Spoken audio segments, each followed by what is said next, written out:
Qandaq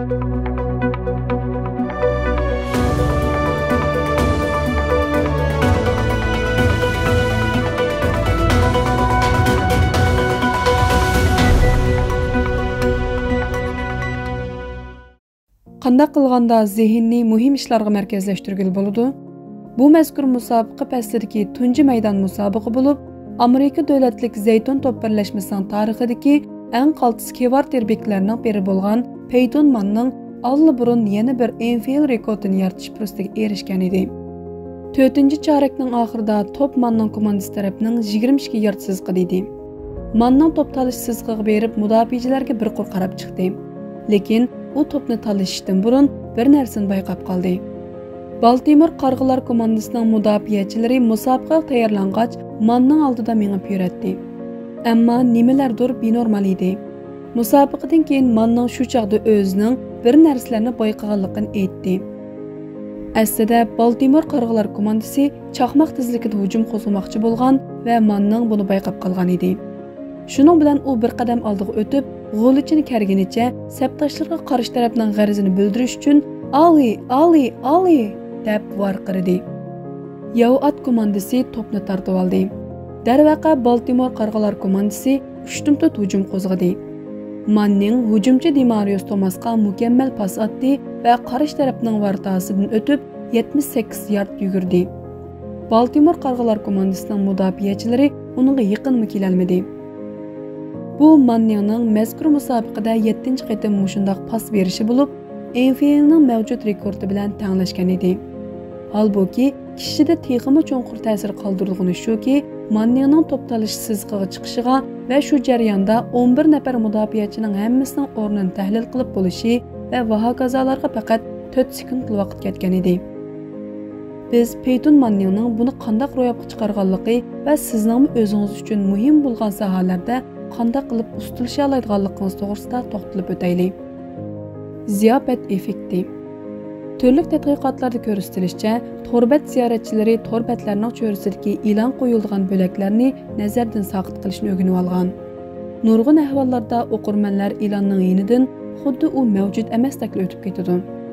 E'lon qarg'uliqi deb ataladigan bu hodisa torda qancha ko'p maqola o'qisangiz, o'z muddaoyingizga munosabatsiz yoki muhim bo'lmagan elementlarni nazardan saqit qilishni shuncha yaxshi o'rganib ola oladiganligingizni ko'rsatadi. Siz ma'lum bir jarayonning bir qismiga diqqatingizni markazlashtirib, yana bir qismini nazardan saqit qila olasiz degan bu ulug' fikr tonish psixologiyasidagi tanlashchan diqqat yig'ish deb ataladigan hukmdir. Bu yana ziyofat effekti deb ataladi. Bunda qatilishidagi sabab shuki, siz o'zaro paranglashayotgan odamlar bilan liq to'lgan bir uyda turganingizda, minginiz o'zingiz bilan yana bir aylan orasidagi yakki suhbatga markazlashib, boshqa ovozlarni nazardan saqit qila oladi. Tanlashchan diqqat yig'ish sizning shavqun, ya'ni keraksiz ovozni suzib chiqarib etib, diqqatingizni signal, suhbat mazmuniga markazlashtirishingizga yordam beradi. Peyton Manning Baltimore Qarg'alar komandasining mudofaa ahvolini darhol mo'ljarlab, o'yin taktikasini shuningga mos holda o'zgartirishga turtki bo'lgani dal uningdagi tanlashchan diqqat yig'ish iqtidoridir. Manning Zaytun top o'ynash, raqiblarining musobaqa videolarini tadqiq qilish va ularning xatoliklaridan foydalanishni o'rganish uchun necha ming soatlab vaqt sarf qilgan. Natijada uning miyasi nimaning signal, nimaning shavqinligini tabiiy bilib yetgan. Ya'ni u nimaga diqqat qilib, nimani nazardan saqit qilishini bilgan. Buning natijasi shuki, Peyton Manning necha ming soatlik tajribasiga asosan tez suratda qaror chiqara olgan. Agar Manningning o'rnida yosh to'pchidan biri bo'lsa, necha 10 xil ehtimollikni faraz qilishi mumkin edi.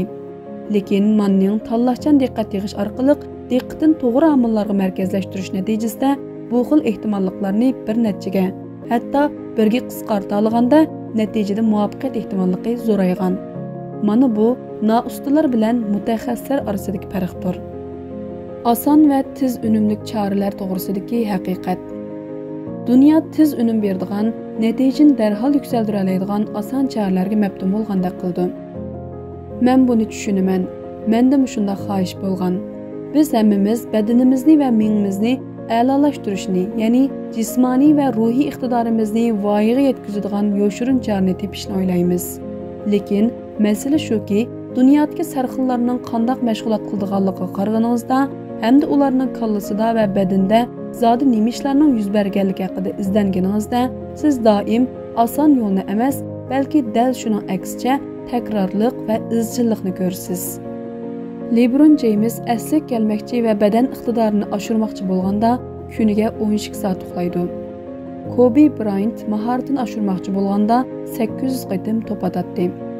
Peyton Manning mudofaadagi yo'chiqni bayqamoqchi bo'lganda raqiblarining musobaqa videolari haqida izlanish uchun necha ming soatni film ko'rib uyda o'tkazadi. Shundaq, bu tanharakatchilarda kamdan-kam uchraydigan irsiyat meroslari bor. Ammo ularning muvaffaqiyatini tug'ma talant orqali tushuntirsak, masalaning zo'r nihoyatda muhim bir nuqtasini nazardan saqit qilgan bo'lamiz.